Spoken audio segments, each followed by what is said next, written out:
বললাম তখন নাকি বিয়া হইব। হ্যাঁ আমাদের তো বিয়ে ঠিক হয়ে গেছে, আপনার কিন্তু দাওয়াত ছিল শামসু ভাই।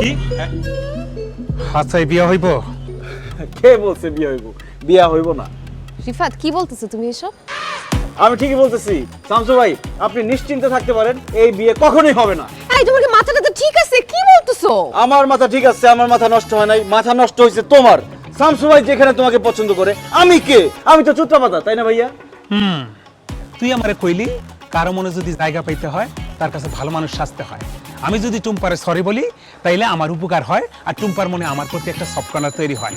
কি ঠিক কইছি না? 100% ঠিক বলছেন শামসু ভাই। তুই আমার এইটাও কইছিলি টুম্পা নাকি আমার মন থেকে সরায়া দিতেছে। আমি জানি টুম্পারে যে কই টুম্পা আমার সরায়ও না সরায়ও না, আমি সেইটাও কইলাম। খুব ভালো, আপনি একদম অভিনেতাদের মতো আপনি সংলাপ মুখস্থ রাখতে পারেন। আপনি খুব ভালো অভিনয় করছেন। আপনার জায়গা তো সিনেমার পর্দায়, সিনেপ্লেক্সের গলিতে। বলিতে মানে